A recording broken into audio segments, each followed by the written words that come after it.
আজ আমরা নবম দশম শ্রেণীর সাধারণ গণিত বইয়ের ৬.৩ অধ্যায়ের ৭০ নম্বর প্রশ্ন নিয়ে আলোচনা করব। তো প্রশ্নটা আমরা দেখি, ত্রিভুজ ABCA AB greater than AC এবং কোণ A এর সমদ্বিখণ্ডক BC বাহুকে D বিন্দুতে ছেদ করে প্রমাণ করো যে কোণ ADB স্থূলকোণ। তো আমরা বিশেষ নির্বাচনে লিখতে পারি, দেওয়া আছে ত্রিভুজ ABCA AB greater than AC, এই যে AB গ্রেটার দেন AC এবং কোণ A এর সমদ্বিখণ্ডক, এই যে কোণ A, এই কোণ A এর সমদ্বিখণ্ডক AD যা BC কে D বিন্দুতে ছেদ করেছে, BC কে D বিন্দুতে ছেদ করেছে। প্রমাণ করতে হবে যে কোণ ADB স্থূলকোণ। তো আমাদের প্রথমে এখন ধারণাটা নিতে হবে যে আসলে স্থূলকোণ কাকে বলে, এই ধারণাটা আমাদের থাকতে হবে। অর্থাৎ স্থূলকোণ হচ্ছে যে কোণের পরিমাপ 90 ডিগ্রি অপেক্ষা বড় এবং 180 ডিগ্রি অপেক্ষা ছোট, এই ধরনের কোণকে আমরা স্থূলকোণ বলি। তো এই জ্যামিতিটা প্রমাণের জন্য আরও একটি সত্য আমাদের জানা থাকতে হবে, আরও একটি পূর্বজ্ঞান আমাদের থাকতে হবে। সেটি হচ্ছে ত্রিভুজের বহিস্থ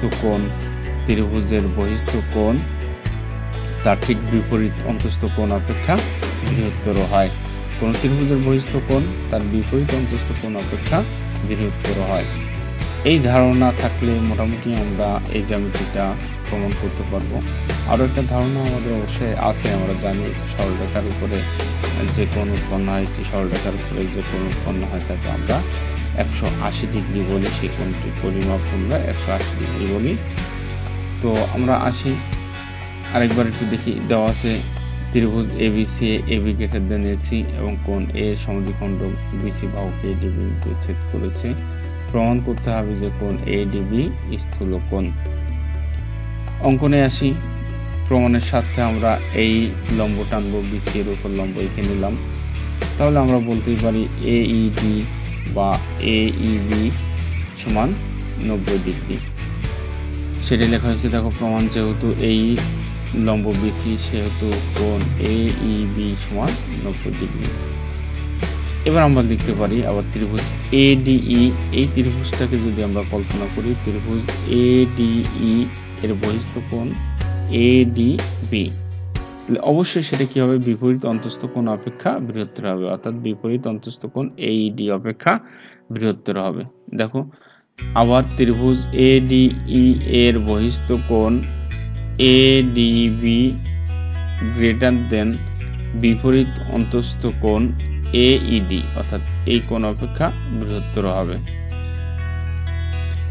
অতএব কোণ ADB গ্রেটার দেন 90 ডিগ্রি, কারণ AED তো 90 ডিগ্রি, AED কত ডিগ্রি, 90 ডিগ্রি।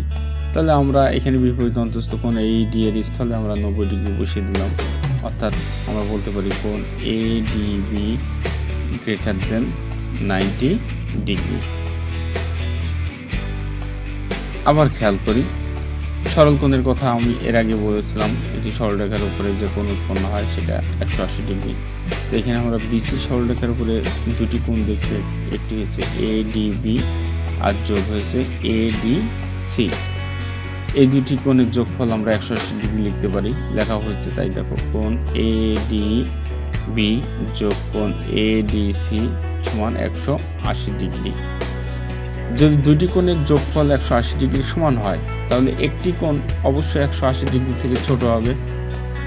আবারও খেয়াল করি, এই দুটি কোণের যোগফল যদি 180 ডিগ্রি হয় তাহলে একটি কোণকে যদি এখান থেকে মাইনাস করে দেওয়া হয়, বাদ দিয়ে দেওয়া হয়, তাহলে অবশ্যই এই কোণটি 180 ডিগ্রি অপেক্ষা ছোট হবে, সেটি লেখা হবে। অতএব কোণ ADB লেস দেন 180 ডিগ্রি, কারণ এখানে এই ADC কোণটি নাই, সুতরাং আমরা বলতে পারি কোণ ADB লেস দেন 180 ডিগ্রি। আমরা কিন্তু প্রমাণের কাছাকাছি চলে এসেছি। খেয়াল করি, যেহেতু কোণ ADB গ্রেটার দেন 90 ডিগ্রি এবং কোণ ADB লেস দেন 180 ডিগ্রি, অর্থাৎ একই কোণ 90 ডিগ্রি অপেক্ষা বড় এবং সেই কোণ আবার 180 ডিগ্রি অপেক্ষা ছোট, সুতরাং ওই কোণটিকে আমরা বলতে পারি স্থূলকোণ। সুতরাং আমরা বলে দিতে পারি যেহেতু কোণ এডিবি 90 ডিগ্রি অপেক্ষা বড় এবং কোণ এডিবি 180 ডিগ্রি অপেক্ষা ছোট, সেহেতু কোণ এডিবি স্থূলকোণ। এবং এইভাবে আমাদের প্রমাণটা সম্পন্ন হলো।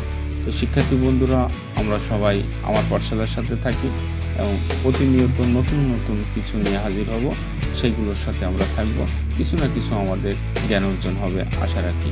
সবাইকে ধন্যবাদ।